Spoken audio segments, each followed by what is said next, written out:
USS Abraham America का USS Abraham worship aircraft carrier Iran पहुंच चुका है और दावा किया जा रहा है कि अमेरिका के वॉरशिप ने ईरानी ड्रोन को मार गिराया है। वहीं दूसरी तरफ ईरान 1000 ड्रोन्स तैनात करने का दावा कर चुका है कि अगर अमेरिका हमला करता है तो ईरान 1000 ड्रोन्स यूज़ करेगा।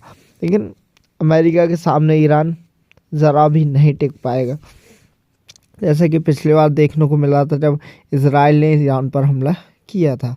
अमेरिका ने मंगलवार को अरब सागर में एक ईरानी ड्रोन को मारने का दावा किया है। न्यूज़ एजेंसी रॉयटर्स के मुताबिक ईरान का शाहिद 139 ड्रोन अमेरिकी नौसेना के USS Abraham Lincoln aircraft carrier, जिसे वॉरशिप कहा जाता है, के पास पहुंच गया था। यूएसएस अब्राहम लिंकन अमेरिकी नौसेना का एक न्यूक्लियर पावर्ड एयरक्राफ्ट कैरियर है। यह दुनिया के सबसे बड़े और सबसे ताकतवर वॉरशिप्स में से एक माना जाता है। सबसे एडवांस्ड वॉरशिप्स में से एक है ये। अमेरिकी सेंट्रल कमांड के बयान के अनुसार अमेरिकी नौसेना ने आत्मरक्षा में F-35C फाइटर जेट से ईरानी ड्रोन को मार गिराया। जब भी कोई ताकतवर देश अगर किसी देश पर हमला करता है तो वो सिर्फ यही बोलता है कि आत्मरक्षा में किया हमने, आत्मरक्षा में। मतलब हम मिसाइल बनाए तो वो आत्मरक्षा में, लेकिन वही अगर सामने वाली कंट्री मिसाइल बनाती है तो वो हम पर हमला करना चाहती है। सामने वाली कंट्री का बनाया हुआ हथियार नुकसानदायक है, लेकिन अपना बनाया हुआ हथियार रक्षा करने के लिए। वाओ।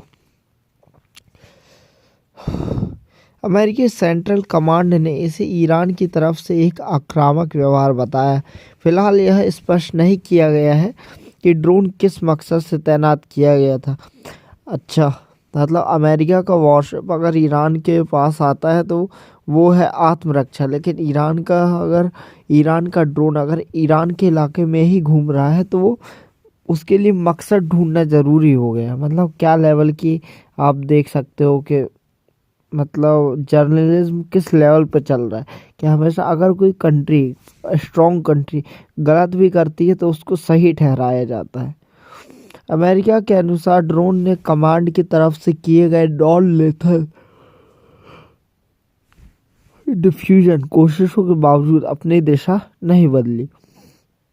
इसके चलते फोर्स का इस्तेमाल किया गया। इस घटना पर ईरान की ओर से कोई आधिकारिक प्रतिक्रिया सामने नहीं आई। वैसे भी ईरान कुछ नहीं कर लेगा।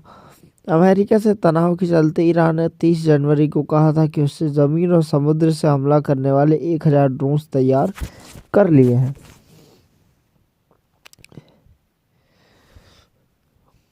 वहीं हम अगर यूएसएस अब्राहम की बात करें तो 1988 में एनएनएस कंपनी ने बनाया था इसे। 1989 में अमेरिकी सेना में शामिल किया गया है और इसकी कीमत लगभग 57,000 करोड़ है, 57,000 करोड़ 2024 में इसकी कीमत। वहीं इसकी लंबाई की बात करें तो 333 इसकी मीटर में लंबाई है। मीटर लंबाई, चौड़ाई 76.8 मीटर। इसका वजन 1 लाख टन से भी ज़्यादा है। स्पीड 56 to 60 किलोमीटर के आसपास रहती है इसकी। अमेरिका के कैरियर स्ट्राइक ग्रुप 3 का हिस्सा है। दुनिया के सबसे एडवांस एयरक्राफ्ट में इसका नाम शुमार है। न्यूक्लियर पावर्ड वॉरशिप से लोडेड है। 25-30 सालों तक रिफ्यूलिंग की ज़रूरत नहीं है। अगर एक बार इसे रिफ्यूल किया जाए तो 30 सालों तक ये समुद्र से ज़मीन की तरफ आने की इसको ज़रूरत नहीं है। 75 to 80 एयरक्राफ्ट ले जाने में सक्षम है। हवाई, समुद्री और ज़मीनी तीनों ठिकानों को निशाना बनाने में यह सक्षम है। ये सारी नॉलेज का सोर्स है अमेरिका का एयर पैक।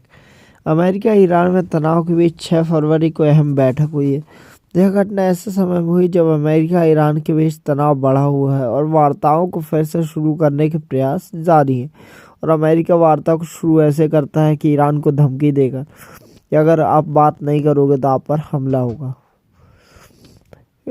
कई क्षेत्रीय अधिकारियों के अनुसार अमेरिकी राष्ट्रपति डोनाल्ड ट्रंप के दूत स्टीव विटकॉफ, उनके दामाद और सलाहकार जेरेड कुशनेर, ईरान के विदेश मंत्री अब्बास अरागची इस बैठक में शामिल होंगे। साथ ही तुर्की, कतर, मिस्र के वरिष्ठ अधिकारी के भी मौजूद रहने की संभावना है। कुछ सूत्रों के मुताबिक सऊदी अरब, संयुक्त अरब अमीरात और ओमान, पाकिस्तान जैसे देशों के प्रतिनिधि भी इसमें भाग ले सकते हैं। ईरान पर हमले की धमकी दे चुके हैं ट्रंप, जैसे कि मैंने अभी बताया। ट्रंप के मुताबिक अमेरिकी जहाज़ों का एक बेड़ा ईरान की ओर बढ़ रहा है, जो कि उन्होंने पहले ही कहकर रखा हुआ है। अगर समझौता नहीं हुआ तो हालात बुरे हो सकते हैं। बुरे मतलब सिंपल सी बात है, अगर बात नहीं मानोगे तो हमला होगा। अमेरिकी रक्षा मंत्री पीट हेगसेथ, और फिर ये हमला ऐसे कहा जाएगा कि हम आत्मरक्षा कर रहे हैं, मतलब जो पहले हमला कर रहा है वो आत्मरक्षा कर रहा है। वाह। और आप देखोगे तो सारी न्यूज़ में जैसे कंट्रीज़ की जितनी भी न्यूज़ है, इंटरनेशनल न्यूज़ है, सब अमेरिका के साइड हो जाएंगे। क्यों? क्योंकि सब डरते हैं।